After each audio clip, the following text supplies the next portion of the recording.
la télé interactive.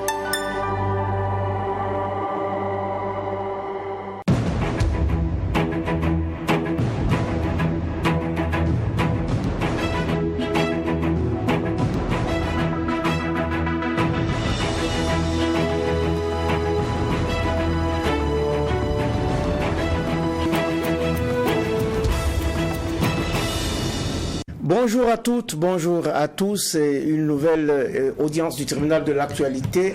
Cette audience examine la place, le rôle et les missions de la chefferie traditionnelle dans ce contexte d'insécurité que connaît le Burkina depuis quelques années déjà. Et pour en parler, nous avons convoqué Momoni Zoungrana. Il est maître de conférences en littérature orale et par ailleurs président du comité d'organisation du colloque international qui vient de se tenir à Ouagadougou sur la question. Bonjour et merci d'honorer notre convocation. Bonjour. Deux des juges du tribunal siègent aujourd'hui pour cette audience. Bonjour juge Bernard Bougman. Bonjour président Tomangui, bonjour juge Ouedraogo, bonjour madame, monsieur. Président, bonjour. Juge Bougman, bonjour. Bonjour. Mesdames et messieurs, bonjour. Bonjour à toutes une fois de plus et bonjour à tous. Le tribunal de l'actualité, vous le savez, c'est chaque jour sur la TNT nationale et sur la chaîne 254 des bouquets Canal+. Vous nous suivez également sur nos plateformes numériques. Avant toute chose, voici les avant-propos des juges.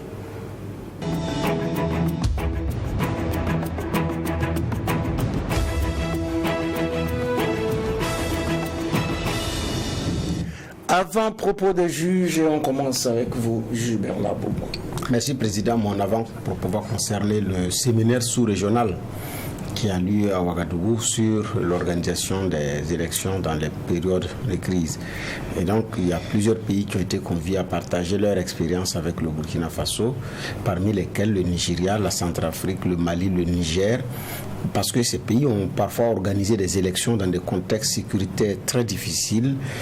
D'autres, c'est des rébellions, mais d'autres, c'est des attaques terroristes. Donc, maintenant, au Burkina, la tendance générale, c'est de dire la priorité, c'est la sécurité. La priorité, ce n'est pas d'aller aux élections. La priorité, ce n'est pas... Mais ça doit se préparer.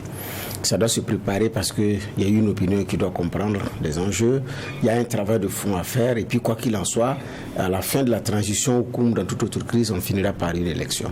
Donc, comment on s'y prend si effectivement on n'apprend pas avec ceux qui ont déjà traversé des crises pareilles, mais qui ont réussi à organiser des élections dans leur pays. Et les pays dont je viens de citer font partie de ces pays-là qui ont organisé des élections dans des contextes sécuritaires très difficiles, où certaines localités ne sont pas accessibles, où parfois même la capitale n'est pas maîtrisée par endroits comme Bangui entre-temps à un moment donné. Donc, c'est ce qui se passe à Ouagadougou. Donc c'est un séminaire qui est fini demain, mais quoi qu'il en soit, réfléchir sur comment est-ce qu'on organise les élections, c'est très important parce qu'on en a beaucoup. Il y a trois principalement au Burkina, les municipales, les législatives et la présidentielle. La présidentielle particulièrement, la circonscription électorale, c'est la nation. Donc c'est pas une province où c'est pas sûr. Comment est-ce qu'on revoit ces choses-là si on ne s'assoit pas à la même table. Donc, espérons que les uns et les autres pourront arrondir les angles et tracer un schéma, parce que l'autorité également dit qu'il y a un calendrier électoral qui s'apprête à sortir pour que tous puissent être compris. Mais il y a un travail de fond à faire pour que les Burkinabés comprennent aussi les enjeux de pouvoir organiser les élections, parfois même dans une période de crise, avec l'espoir de pouvoir inverser les tendances. Inverser les tendances, maîtriser ce code électoral et le processus électoral dans son ensemble. Juge Inoussa Ouedraogo, quel est votre avant-propos du jour? Merci président. Nous avons appris hier que le président Ibrahim Traoré a procédé à la création de deux bases aériennes, une à Kaya et une à Fada. C'est une excellente nouvelle. En ces moments difficiles que nous vivons, il y a par moments des nouvelles de ce genre qu'on a envie d'entendre parce que cela contribue à accélérer le travail de sécurisation du pays. Une base à Kaya et à Fada rapproche l'opérationnel des éléments qui sont sur le sol. Et donc je voudrais saluer cette nouvelle décision qui donc va aider certainement le Burkina dans la lutte contre le terrorisme. On sait qu'il y a quelques semaines, le président Ibrahim Traoré avait décidé également de faire de Bobo une région militaire, une région en fait aérienne. Et cela est à saluer. Et quand on entend encore cela, ça montre effectivement qu'il y a une tentative de maillage de l'ensemble du territoire national. Et je voudrais donc dire merci et bravo à ceux qui ont pris cette initiative-là. Et on espère que cela va apporter un plus à la lutte contre le terrorisme donc, et à la libération du territoire. Merci et bravo à ceux qui ont pris cette initiative, pourvu qu'on s'en sorte. C'est la 4e audience de la semaine pour le tribunal de l'actualité sur Tru TV, la télévision interactive Tru TV, et en simultané sur la radio 100% urbaine que vous écoutez sur 100.7 en modulation de fréquence. Nous évoquons aujourd'hui la place et le rôle de la chefferie traditionnelle et coutumière dans un contexte d'insécurité. Au lendemain du colloque international qui s'est tenu sur la question, c'est avec Dr Momoni Zungrana, il est maître de conférence en littérature orale. Mais avant, place à la séquence des questions de généralité. Bernard Bougman. Oui, effectivement, c'est un colloque qui est organisé au moment où il y a beaucoup de choses qui se disent sur cette chefferie traditionnelle. Alors, quand effectivement on pense à un colloque de ce haut niveau, c'est très important. Mais bon, la question, c'est une question simple. D'où est venu le déclic d'organiser un tel colloque? Alors, je voudrais d'abord dire un grand merci à tous monsieur les juges et puis à monsieur le président qui m'ont fait l'honneur de me recevoir pour que nous débattions de la sécurité nationale en lien avec l'exploitation des solutions endogènes. Et d'entrée de jeu, ce que je vais dire, bon, comme par la magie de la télé, c'est comme si on se connaissait déjà, donc du coup on se retrouve en famille. Et ce que je vais dire, le déclic est simple, hein, et il faut répartir dans les attributions et les rôles du chercheur. Le chercheur, normalement, c'est lorsque la société a des difficultés et a des problématiques qui se posent, et il revient au chercheur de poser clairement et cette problématique-là en associant des chercheurs d'autres pays avec des profils différents, venant d'horizons divers, pour essayer d'examiner en tout cas la problématique et essayer de voir comment cette problématique-là évolue et éventuellement chercher peut-être des solutions. Et dans le cas du Burkina Faso, la question de la sécurité se pose avec, en quelque sorte, c'est comme si ça vient naturellement. C'est pour cette raison que nous avons intitulé ce colloque-là, chefferie traditionnelle coutumière et cohésion sociale dans un contexte d'insécurité. Et pourquoi les chefs coutumiers? Parce que quand on se réfère à l'histoire et à toutes les crises qui ont peut-être secoué le Burkina Faso, en tout cas, les chefs ont été, j'allais dire, les ressorts sur lesquels on s'est appuyé pour trouver les solutions. C'est pourquoi nous pensons qu'effectivement, on peut encore actionner ce levier-là et pour voir si on ne pourrait pas trouver une solution endogène et pour que enfin le Burkina qui patauge, c'est pas 7 ans, c'est depuis près de 20 ans que le Burkina traverse des crises. Depuis la mort de Noël Zongo, bon, à chaque fois, si ce n'est pas des mouvements sociaux, c'est des coupeurs de route, après ça, c'est le terrorisme. Donc enfin, est-ce qu'il n'est pas temps que nous essayons de revoir notre passé pour voir si on ne peut pas trouver des leviers qui vont nous permettre en tout cas de retrouver une certaine tranquillité. Voici la raison pour laquelle nous avons organisé ce colloque. Alors, on entend souvent chefferie traditionnelle, chefferie coutumière. La différence entre les deux, c'est quoi? Effectivement, c'est une question très pertinente. Et parce que tout simplement, contrairement à ce que les gens ont déjà dit au Burkina ici, notamment, mais ça aussi c'est les relents, je n'aime pas trop ces mots-là, mais je vais les employer, des relents impérialistes, parce que quand les colons est arrivé, ne connaissant pas très bien l'organisation de la société, bon, on a traité certaines sociétés d'acéphales. Alors qu'au Burkina, il n'y a pas une seule société qui n'est pas organisée autour d'un pouvoir. Il n'y a pas une seule société qui fonctionne de manière désordonnée. Il y a des formes d'organisation qui sont différentes d'une localité à une autre, mais il y a quand même une forme d'organisation. Donc toutes ces sociétés-là sont organisées autour d'un pouvoir. Mais ce pouvoir-là peut être rituel, ou bien ce pouvoir peut être politique.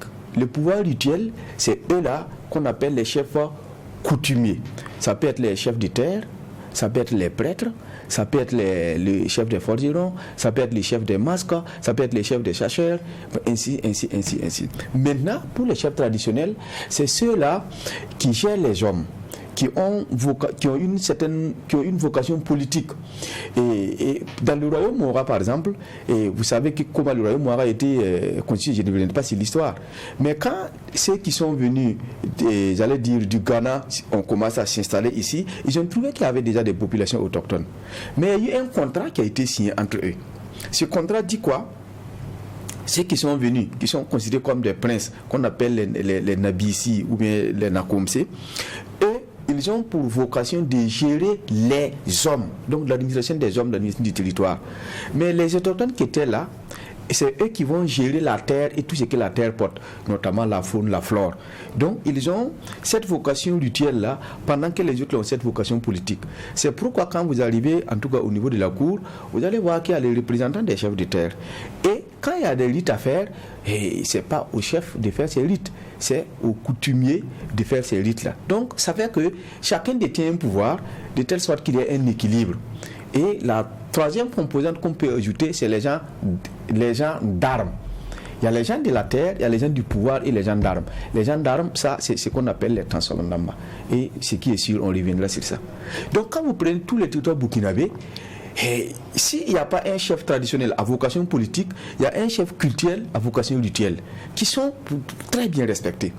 Et avec l'arrivée du colonisateur, je ne veux pas, je ne sais pas si je ne veux pas trop dévancer l'Ivan dans l'eau, mais avec l'arrivée du colonisateur, on a compris que le chef politique a un rôle très important dans la mobilisation.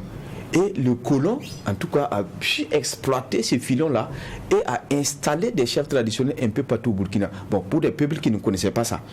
Bon, mais si on s'accorde avec Sundiata Keita, qui disait dans, je pense que c'est à Karaka Foucan, quand ils ont signé la charte, c'est bien dit que quand un mensonge dure pendant près de 40 ans et ça n'a pas été contesté, ça devient une vérité. Ça fait depuis 1960 que ces réalités ont été créées.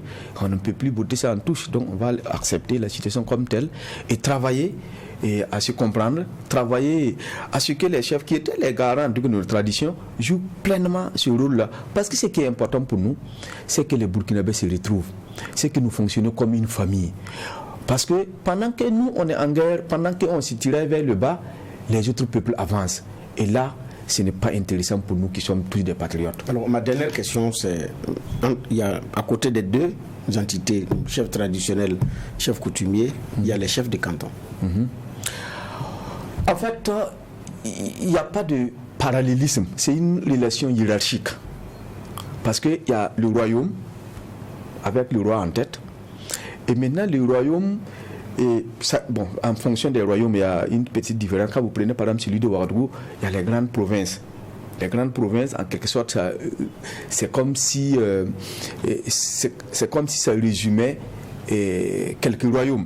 Mais le schéma qui est accepté et reconnu surtout dans le jeune Mara, c'est le royaume et les cantons. Le royaume est chapeauté par le roi qui a le titre de Dima, où on dit Kiedwende, c'est-à-dire que parce que lui, c'est pas quelqu'un qui l'élit, c'est un collège. Et maintenant, à l'échelle du canton, il y a ce qu'on appelle le Kombéré. Le Kombéré, en quelque sorte, c'est aussi un chef, mais qui tire son pouvoir du roi. Et après le Kombéré, c'est-à-dire au niveau du canton, il y a maintenant les villages, ce sont des chefs de village, et maintenant les chefs de canton, les chefs de quartier, jusqu'aux chefs de famille. Donc c'est hiérarchisé de cette manière-là. Oui, juge Inoussa Ouedraogo, question de généralité. Je voudrais que le professeur nous explique un peu. On constate de plus en plus dans le discours de certains Burkinabés qu'il y a de plus en plus de violence. Vous qui êtes enseignant en littérature orale, qu'est-ce qui peut expliquer cette violence dans le discours de certains de nos compatriotes? Alors, la question est simple. Hein. Vous savez, depuis près de 20 ans, le Burkina Faso traverse une zone rouge.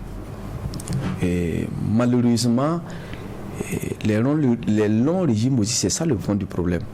Lorsqu'on voulait que Blaise Compaoré voulait modifier l'article 37 et le peuple burkinabé n'en voulait pas, et tout ce qu'il y avait comme solution pour que Blaise s'en aille, les gens ont accepté sans analyse. C'est-à-dire lorsque nos enfants sortaient, ils cassaient, ils brûlaient, il n'y a pas eu un qui a levé le petit doigt pour dire arrêtez ça, pour lui seulement que Blaise s'en aille.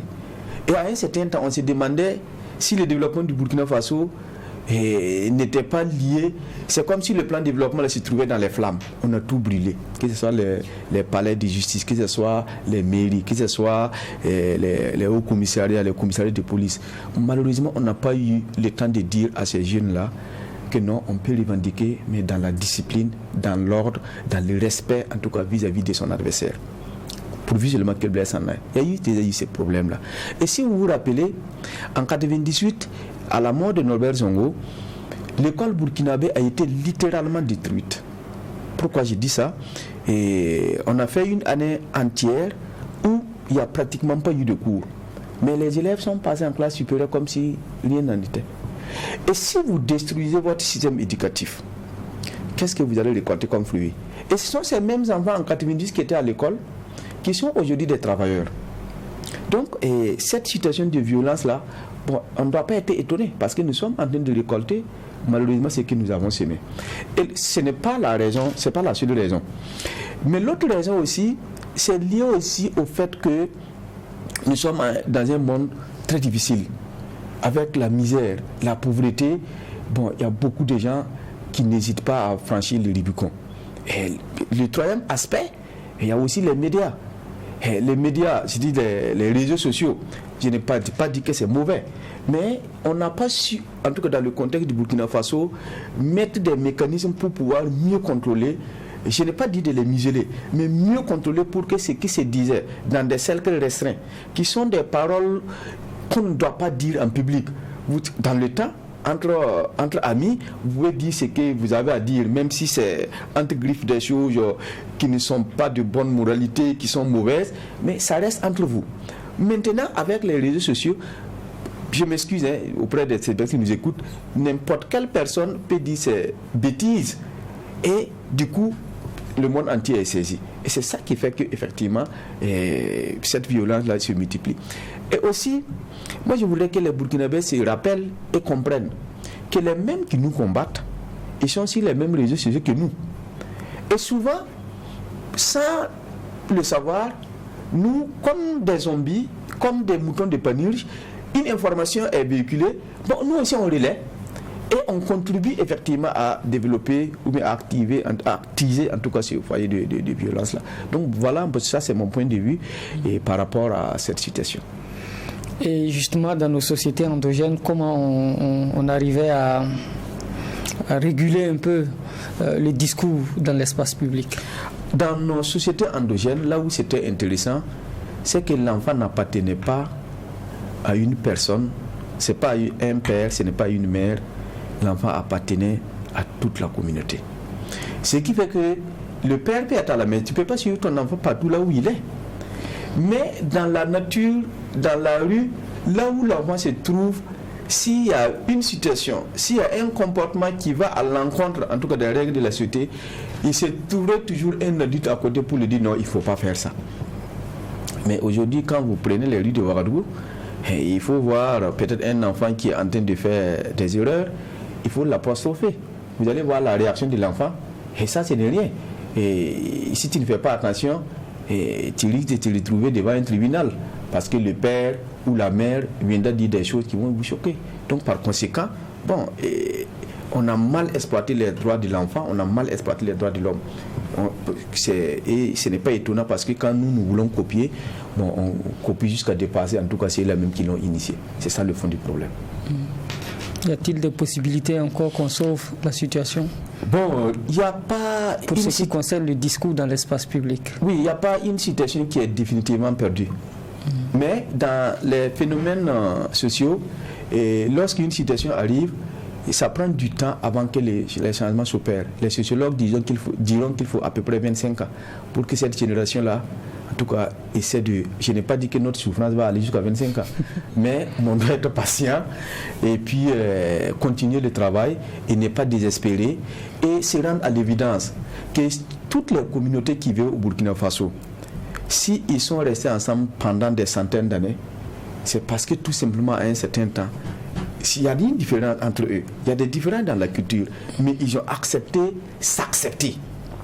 Sinon, maintenant, peut-être il y en a qui allaient se retrouver au Ghana ou bien en Côte d'Ivoire parce qu'ils auraient déjà quitté le pays. Au moins, s'il y avait une relation conflictuelle comme ça, au moins, il y avait peut-être avant, il y avait eu peut-être un victorieux et puis celui qui avait été défait avait quitté le pays. Donc, si les gens sont restés ensemble, c'est qu'il y a toujours eu des divergences, mais ils ont su toujours être au-dessus des divergences-là pour vivre ensemble. Parce que, bon, pour ceux qui sont croyants comme nous autres, nous pensons que si Dieu nous a permis d'être ensemble, en tout cas dans le même territoire, ce n'est pas le fruit d'un hasard. Et nous, ces relations-là, je pense que Dieu ne crée pas une relation qui n'est pas féconde. Donc à nous d'être suffisamment intelligents, d'être suffisamment matures pour comprendre qu'on doit vivre ensemble. On est condamné à vivre ensemble et on est obligé de le faire, on est obligé de s'accepter. Fin de la fenêtre donc des questions de généralité. On est obligé de vivre ensemble et de s'accepter. Nous parlons au cours de cette audience de la chefferie traditionnelle et coutumière, cohésion sociale dans un contexte d'insécurité. Tel est le thème du colloque international qui s'est tenu du 5 au 7 décembre 2022 à Ouagadougou. Et nous avons notre convoqué de ce jour, c'est Momoni Zungrana. Il est maître de conférences en littérature orale. Il était le président du comité d'organisation de ce colloque-là. Nous avons évoqué donc les tenants et les aboutissants de ce colloque, mais également plus largement la question de la chefferie traditionnelle et coutumière au Burkina Faso dans ce contexte d'insécurité. Bernard Bougman. Oui, effectivement, vous avez dit, c'est devenu une entité incontournable qui par moment a contribué à désamorcer les crises. L'on se rappelle d'ailleurs que c'est sous l'égide de cette ère couronnée avec les autorités, comment on appelle ça, sensibilités religieuses que Damiba et ses hommes ont accepté de capituler dans le communiqué, dans le rendu, on l'a vu, donc c'est les autorités morales qui comptent. Maintenant, dans notre contexte actuel, dans la lutte contre le terrorisme, il y en a qui se posent des questions parce qu'on leur attribue aussi des pouvoirs mystiques. Qu'est-ce qui fait que quand ça chauffe, même lui-même il est devant avec la communauté, s'il ne parle même pas avant pour se réfugier dans une ville ou à la capitale. Autrement dit, quelle est leur implication dans la situation actuelle, dans la lutte contre le terrorisme? Alors, merci bien. Et je pense que ce que vous dites, c'est pertinent, mais il faut relativiser. Parce qu'il y a quand même beaucoup de chefs qui ont perdu la vie dans cette lutte-là, qui ont refusé de partir et qui se sont assumés. Et ça, on peut citer à longueur de journée. Et ce qui fait que certains sont obligés de partir, et il faut repartir un peu en arrière. Depuis 1960, nous avons de manière, je m'excuse aussi, de manière très ingrate, nous avons passé notre temps à donner des coups à la chefferie coutumière. Il y a beaucoup de textes qui le disent. En 1962, déjà, on a déjà pris un décret pour supprimer, en tout cas, un texte qui défendait aux chefs de porter des attributs, notamment le bonnet ou bien les bracelets qui montrent qu'il est chef. Déjà en 1962. En 1963, on a supprimé les cantons. En 1964, comme si ça ne suffisait pas, et qu'est-ce qu'on a fait? Et on a demandé à ce que les chefs soient élus. Et là, tout le monde peut être électeur, tout le monde peut être élu. Ensuite, en 1965, on a supprimé les émoluments des chefs. Et l'hécatombe continuait. Bon, jusqu'à 1966, où, bon, comme il y a eu le coup d'État de 1966, les choses ont commencé à reprendre. Donc, tout ce long processus-là, on a contribué à dépouiller les chefs de leur pouvoir. Nous sommes dans une république, je n'ai pas dit de les partir à l'époque du royaume, mais on a dit seulement de permettre à ces gens qui sont des grands mobilisateurs, qui ont une certaine légitimité aux yeux de la population, de conserver cette image-là. Parce que dans la vie de la société, il y a un temps où on aurait besoin d'eux. Si je prends l'exemple de 2015, si je ne jette pas de fleurs à un roi en particulier, mais si à Ouagadougou, si le Moro Naba n'était pas là, qu'est-ce qui allait se passer? Et ça, c'est loin.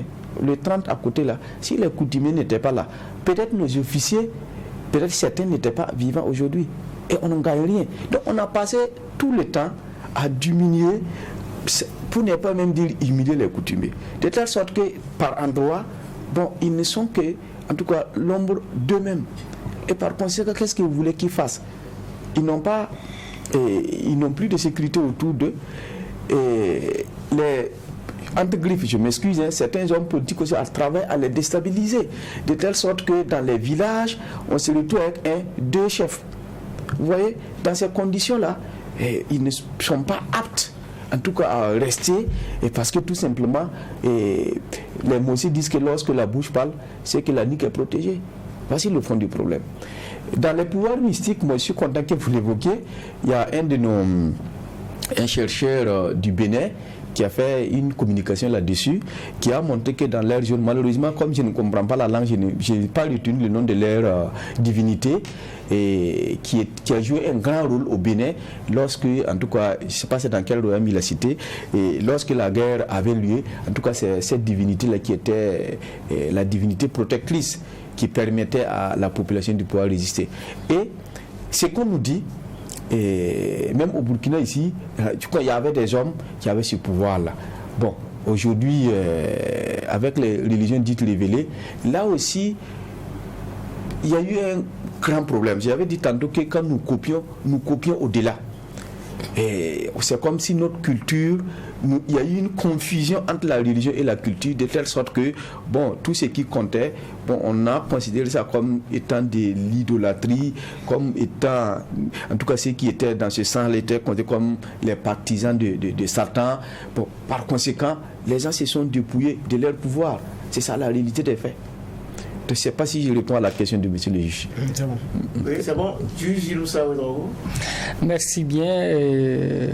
Je voudrais que notre invité revienne sur la notion même de la chefferie qui est dépouillée de tout, qui est tirée vers le bas, etc.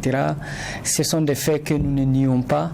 Je voudrais que vous reveniez sur la part des responsabilités de l'autorité traditionnelle ou coutumière elle-même dans ce fait-là. Parce qu'évidemment, ce n'est pas eux tous qui sont traînés dans la boue. Il y a malgré tout des gens qui sont respectés, qui continuent à être respectés. Et malgré les moments difficiles, notamment entre 60 et 66 et pendant la période révolutionnaire aussi, il y a quand même certains qui sont restés eux-mêmes droits dans leurs bottes, respectés dans leur localité. Et je voudrais donc que vous reveniez aussi sur la part des responsabilités de ceux qu'on a traînés entre guillemets dans la boue et de ceux qui aussi n'ont pas été respectés à un moment donné de l'évolution de l'histoire du pays. Monsieur le juge, je vous avoue que ce que vous dites c'est pertinent. Il y a beaucoup de chefs qui sont restés avec leur dignité, qui sont restés avec leur intégrité morale. Je n'ai pas dit qu'il y a des chefs qui n'ont pas pu le faire, mais il y a beaucoup de coutumiers. Quand on fait les proportions, et ceux qui sont décriés sont hyper minoritaires par rapport à ceux qui sont acceptés dans les localités. Je vais d'abord faire la part des choses.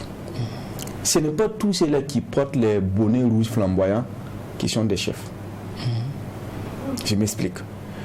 Et la politique a été si pernicieuse au Burkina Faso à un temps que certains même ont exploité ce pouvoir du bonnet là pour pouvoir aider leur parti. Vous voyez à la télé une rencontre politique, vous voyez beaucoup de bonnets rouges. Souvent, c'est malheureusement, comme ce n'est pas constitutionnalisé, bon, il n'y a pas de texte qui encadre, il y en a qui exploitent cette situation-là pour dévoyer la chefferie de son sens. Donc, il y a des gens qui n'ont pas eu honte, qui n'ont pas eu suffisamment de dignité, qui ont fabriqué des bonnets pour donner à des citoyens ordinaires pour paraître comme des chefs à des rencontres. Dans le fait, le but c'est de permettre à la population de croire que ce parti-là est fort parce qu'ils ont le pouvoir avec eux. Ces gens de situations sont arrivés. Et malheureusement, ça vilipende et ça gâte le nom, ça détruit l'image de tous les chefs. Aussi, au niveau de la chefferie, il y a comme le mot chef même est galvaudé dans la langue française, il y en a qui sont des serviteurs au niveau de la cour. Ou bien il y en a qui sont des serviteurs au niveau même, bon, il y a les chefs de quartier, peut-être que nous aussi là, et entre griffes, c'est qu'on pourrait appeler ces chefs, bon, qui sont des citoyens ordinaires, bon, je n'ai pas dit qu'on a anobli, mais qu'on a responsabilisé, bon, qui ne sont souvent pas au fait, qui ne font pas d'élite, donc qui ont une certaine marge de liberté. Bon, ces côtés-là, bon, il peut y avoir des dérapages. Et jusqu'à ce que certains, bon, qui ne sont même pas chefs, ils usurpent ce titre-là, ils se font prévaloir chef, mais comme les royaumes sont nombreux au Burkina, quelqu'un qui quitte une zone X pour une zone Y, bon, même s'il n'est pas chef, on n'arrive pas à savoir effectivement s'il est chef ou pas. Donc il y en a qui exploitent cette situation. Il y en a aussi, pour être sincère, il y en a aussi qui se sont laissés un peu embrigader par la politique. Je dis bien qu'ils sont laissés. En fait, ils ne sont pas allés là-bas parce qu'ils le veulent. Ils sont allés à leur corps défendant. C'est, tu prends une carte, ou bien ta chefferie tombe. Parce que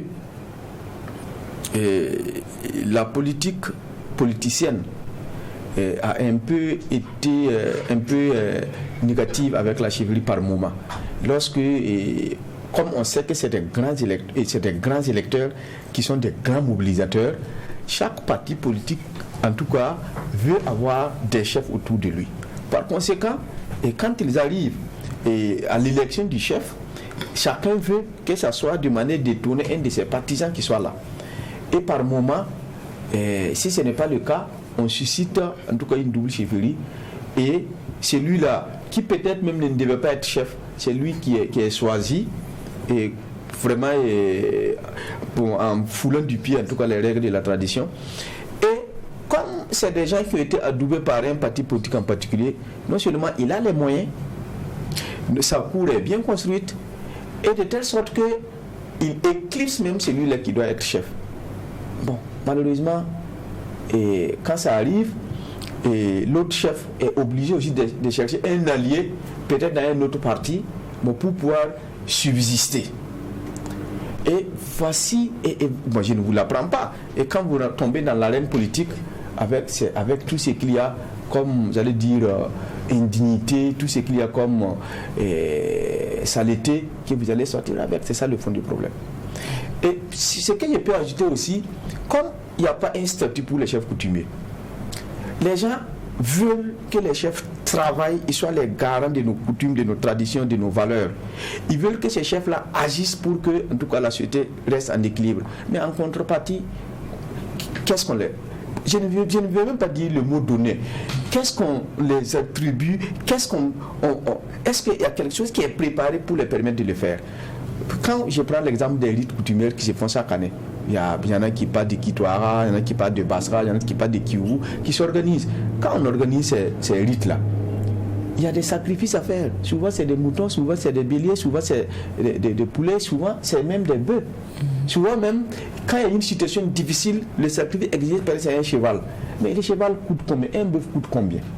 Mais les gens veulent qu'effectivement, ces chefs-là travaillent dans l'anonymat pour que la société reste, en tout cas, dans la paix. Mais en contrepartie, ils ne contribuent pas. Je n'ai pas dit de donner. Ils ne contribuent même pas pour que ça puisse exister. Au passage, pour rester équilibré, il y a certaines communes où quand même, dans leur budget, ils prévoient quelque chose pour les rites. Ça, c'est assez lié. Et là, ça peut permettre aux chefs d'être un peu autonomes pour quitter totalement la chaîne politique, pour ne pas être partisans et puis travailler, en tout cas pour l'équilibre, pour la cohésion sociale. Mais si ce n'est pas fait, bon, c'est des humains. Qu'est-ce que vous voulez qu'ils fassent? C'est des gens comme vous et moi. Mais c'est à nous de travailler pour les valoriser. On n'a jamais dit de donner des émoluments, non, c'est pas ça. On a dit seulement de permettre aux chefs de vivre dans la dignité. Ce n'est pas pour eux-mêmes, c'est pour nous-mêmes. S'ils le font, en tout cas, c'est le Burkina qui reste stable. Et si le Burkina est stable, le Burkina sera prospère. Mais au-delà de ces questions que vous abordez, qui sont toutes pertinentes aussi, il y a le fait que certains chefs traditionnels se laissent attirer par la politique, par le pouvoir. J'ai assisté à une des communications lors de votre colloque où un chercheur a indiqué qu'il y a un chef qui explique qu'il s'est engagé en politique parce que justement pendant longtemps ils ont aidé des gens à monter au sommet du Rognier. Et quand ils arrivent au sommet, ils défèquent, excusez-moi du terme, sur eux qui sont en bas. Et donc pour ne pas continuer à se laisser déféquer là-dessus, ils sont obligés eux-mêmes de monter au créneau pour être leurs propres représentants afin que personne ne défèque sur eux. Quand on prend cet exemple et qu'on ajoute au fait qu'à un moment donné il y a un Naba qui a voulu faire un coup d'État pour instaurer la monarchie, on se rend compte que l'un dans l'autre, au-delà des arguments que vous avez avancés, il y a aussi que les coutumiers ont besoin de continuer à avoir le pouvoir politique pour continuer quand même à diriger les populations et à être là où les décisions se prennent. Moi je pense que la question du juge, il y a la réponse dedans. Lui, il a dit. Vous voyez, et les chefs traditionnels, je l'avais dit, il y a la chefferie coutumière et la chefferie traditionnelle qui est d'essence politique. Mais comme nous sommes dans une république, il ne s'agit plus de faire la politique partisane. Celui qui gère et qui administre une société fait de la politique. Et les chefs sont des politiciens par essence, puisqu'ils assurent en tout cas l'ordre. Avant même le colon, c'est eux qui géraient l'exécutif, le judiciaire et puis le législatif.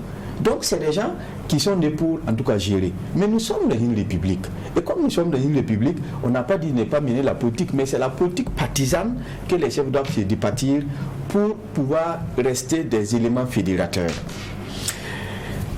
Et vous avez évoqué le coup d'État monarchique. C'est le 17 octobre 1958. Ce que les gens ne disent pas, les gens ne voient pas ce qui s'est passé avant pour que, en tout cas, ce coup de force-là ait lieu. Vous savez, il y a eu des élections à cette période-là où le parti qui a été soutenu par les chefs coutumiers est arrivé majoritaire. C'est à l'Assemblée dans les jeux du pouvoir qu'ils ont perdu la présidence. Et quand Ouézan Koulibaly est décédé et il fallait reprendre les élections, et Maurice Dambeogo, j'ai beaucoup de respect pour lui, et il n'avait pas la majorité pour prendre la tête de leur assemblée. Sûrement, il y a eu des ententes en bas que les gens ne suivent pas. Ceux qui veulent se renseigner, aller en profondeur, lisez la chefocratie du président Albert Ouedraogo, lisez aussi comment perdre le pouvoir de Frédéric Guilherme. Vous comprendrez qu'il y a eu un jeu trouble, que les gens ont vu le coup d'État seulement, mais ils n'ont pas dit qu'est-ce qui a conduit, qui n'a pas respecté son engagement, qui a muselé les chefs, qui a sanctionné les chefs, qui a vilipendé les chefs pour qu'à un certain temps, ils décident de prendre leurs responsabilités. Ça, moi j'ai cette question, comme ce n'est pas l'objet de ma convocation, je n'en parlerai pas. Mais j'invite les téléspectateurs qui nous écoutent à aller lire ces documents-là pour mieux comprendre. L'autre aspect, vous l'avez dit, les chefs, c'est des grands mobilisateurs. Pendant la période de campagne, les chefs sont courtisés comme des belles femmes. Effectivement, ils travaillent parce qu'ils croient à ce que les politiciens les disent. Ils prennent des engagements avec leur population. Vous savez, en période de campagne, ce que nos populations veulent, c'est quoi? C'est le minimum pour survivre. Ce soit c'est une route qu'on veut réparer, on n'a même pas besoin de réclamer ça. Parce que c'est le rôle, en tout cas, du décideur de le faire. C'est des écoles, c'est des maternités. Vraiment, c'est le minimum. Les chefs prennent des engagements auprès de ces politiciens-là. Ils disent oui, nous allons le faire. Bon, là aussi, je ne vais pas généraliser. Il y a des hommes politiques qui sont dignes et responsables. Quand je dis des hommes politiques, là, je ne les jette pas l'anathème. Il faut que ça aussi soit clair. Mais il y en a qui font de la démagogie, qui promettent aux chefs effectivement de réaliser ces doléances-là.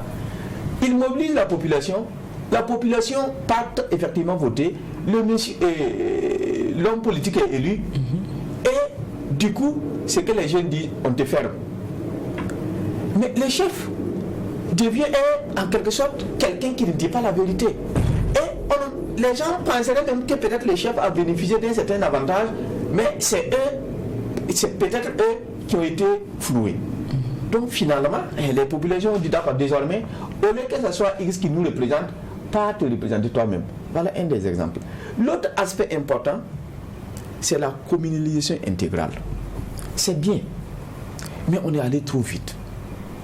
On est allé trop vite parce que quand vous arrivez dans les villages, c'est lui qui détient le pouvoir. Notre administration là se limite au niveau des communes.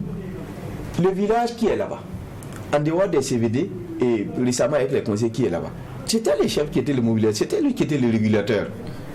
Et quand la communauté intégrale est arrivée, comme si le Burkina s'est construit sur un terrain carrément vacant, comme s'il n'y avait pas une autre forme d'organisme qui existait, les communes se sont installées en ne tenant même pas compte, en tout cas, de ces pouvoirs qui existaient là. Conséquence, si vous arrivez dans le village, c'est le chevalier qui parle au nom du village, ou bien c'est le conseiller municipal qui parle au nom du village. Alors que c'est lui qui a la légitimité de la population, c'est le chef. Il devient quoi? Donc c'est pour cette raison, moi je comprends leur position.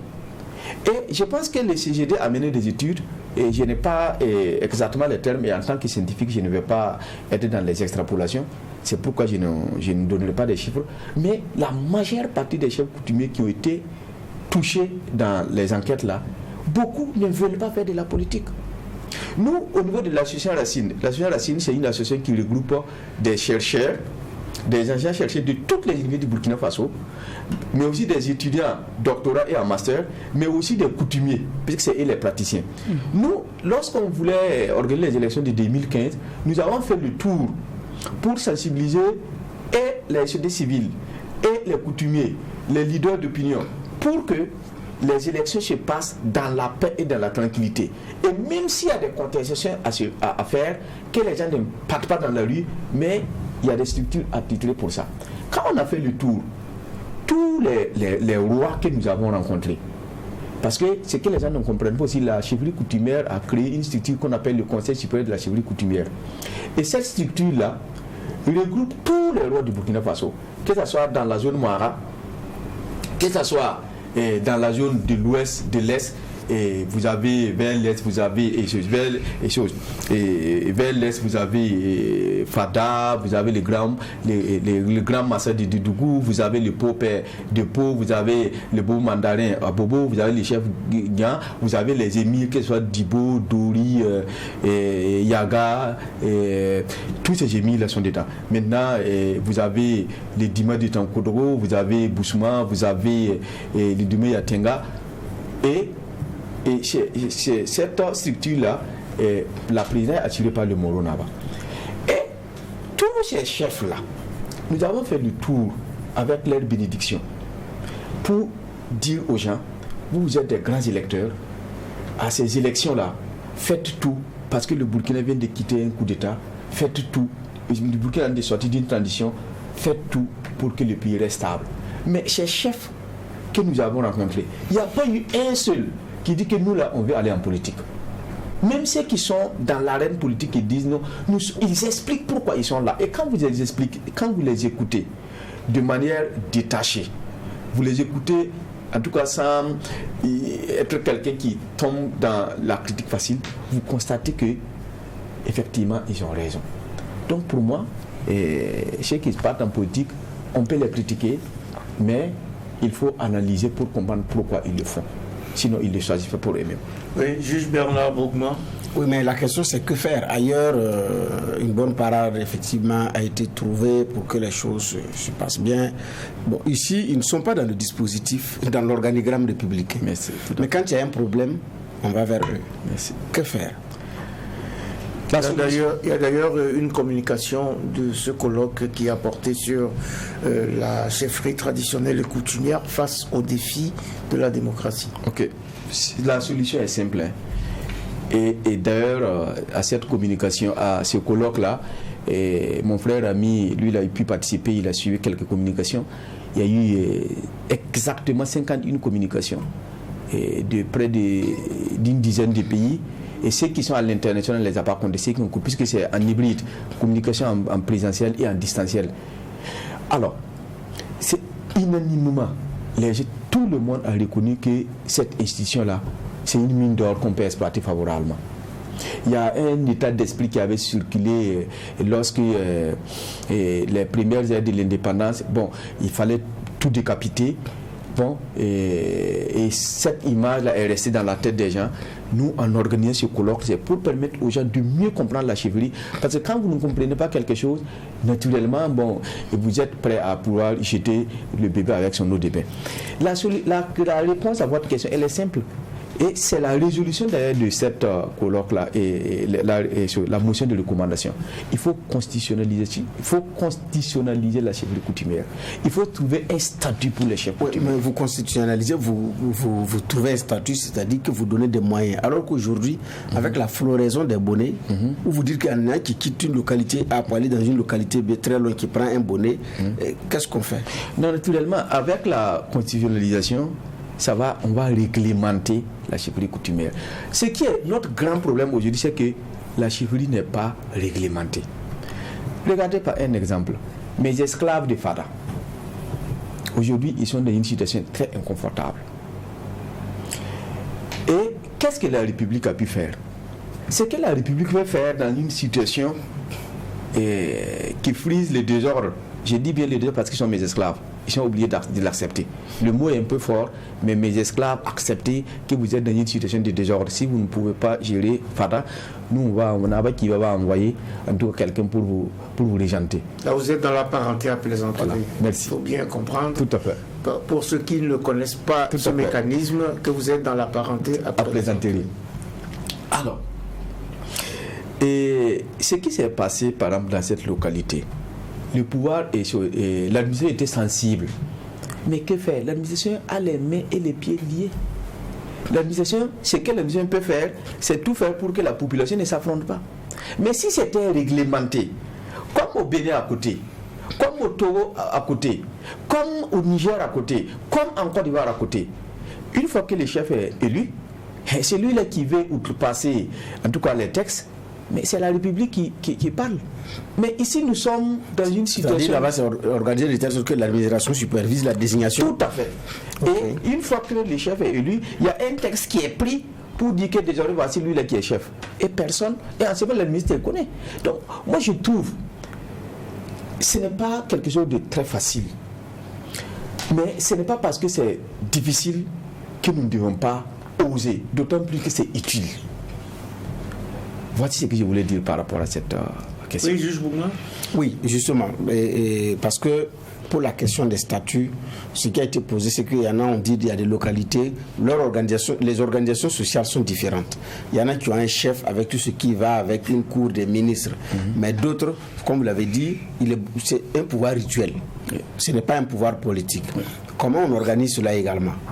Oui, et je pense qu'il faut lui construire un palais, alors qu'ailleurs, il n'y a pas de palais en tant que tel. Il est chez lui, il y a un problème, vous partez le voir, il règle. Mais ailleurs, il y a un palais, il y a une cour, le matin, il y a des gens qui vont là-bas, qui font le balai.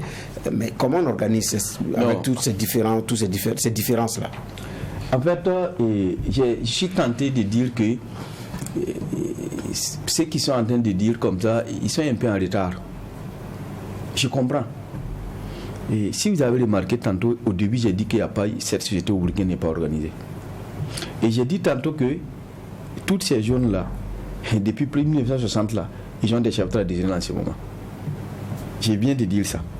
Mais soit, même si on reste dans les schémas classiques, ce qui est important, c'est que ce qui va être fait pour les coutumiers, que ce soit non seulement participatif, que ce soit les chefs eux-mêmes, dans la localité là, en question, les gens savent, en tout cas, s'il y a un avantage lié à cette réglementation-là, s'il y a une organisation pour pouvoir régenter la société, les gens savent ce qui se tourne. Maintenant, rentrons dans le jeu. Les règles, là, nous allons les élaborer collectivement. Et avec ce qui était en train de se peaufiner, déjà, en tout cas, il y a déjà un rapport diagnostique sur cette question. Les recommandations du rapport, c'est bien clair. Il suffit seulement de reprendre les choses là où, en tout cas, elles se sont arrêtées. Et s'il y a de la suite dans nos idées, on pourra, en tout cas, trouver une solution pour que, en tout cas, cette crème-là ne soit pas, j'allais dire, oh non, pour qu'on puisse profiter des avantages, en tout cas, de cette crème-là. Parce que il n'y a rien de grand qui peut se faire sans difficulté. Mais je pense que les Burkinabés, en ce moment, quand tous les pouvoirs qui arrivent, comme la situation est un peu compliquée, on a toujours voulu, chacun travaille, finit son mandat, s'en aller. Malheureusement, les mandats même qu'on ne termine pas. Bon, pour que c'est lui qui viendra prendre la patate chaude. Bon, à mon avis, il faut très froidement, en tout cas, introduire cette institution-là. Essayer, on a des compétences. Il y a beaucoup de gens qui travaillent sur la chefferie coutumière en ce moment. Je connais des gens qui ont fait des réflexions là-dessus, des gens qui sont très engagés. Et ce que je n'ai pas souligné, les chefs de 1960, ce n'est plus les chefs de 2022. Les chefs intellectuels. Grands intellectuels, des chefs docteurs, des chefs ingénieurs. Et hier, et à notre colloque, je ne sais pas si lui peut témoigner, il y a beaucoup de chefs qui prenaient la parole pour faire des démonstrations. Et là, moi, à mon avis, si les autres pays, comme la Côte d'Ivoire, comme le Ghana, comme le Cameroun, comme le Niger, s'ils sont arrivés à le faire, et ils continuent de vivre dans la paix, et ils continuent de progresser, osons, parce qu'on ne mourra pas. Oui. Bon, il est pas là vous dire aux hommes, mais la réalité, c'est le rapport du chef avec sa communauté, la légitimité du chef avec sa communauté. Parce que vous avez des gens, au nom des convictions religieuses, mettre les pieds même au niveau du palais, c'est aller se soulever des esprits malsains. Parce que c'est cette conviction aussi que c'est un sanctuaire d'idolâtrie, le diable est assis là-bas. Donc, ce qui fait que la légitimité du chef vis-à-vis de ses communautés, sa parole ne compte même plus à leurs yeux. Ils ont même peur de s'approcher, de peur de prendre des esprits avec lui. Comment est-ce qu'on règle ça aussi? Parce que ça aussi, c'est une autre réalité. Même si il y a un statut et tout, mais il y a quelqu'un qui va dire, bon, c'est pas que vous n'êtes pas bien organisé, mais moi, je ne me reconnais pas en lui. Moi, je rentre dans la mosquée ou je rentre dans la chapelle. Je suis d'accord avec le juge Bougma. Mais malheureusement, c'est ceux qui n'ont pas compris. C'est ceux qui n'ont même pas compris la religion. Et le président de la fédération burkinabé et le président de la FAIB, on ne va pas me dire qu'ils ne fréquentent pas la cour du Moro Naba. Vous prenez les CBN, c'est la conférence épiscopale du Niger. On ne va pas me dire qu'ils ne fréquentent pas la cour du Moro Naba. Vous prenez la FEME. On ne va pas me dire qu'ils ne fréquentent pas la cour du Moro Naba.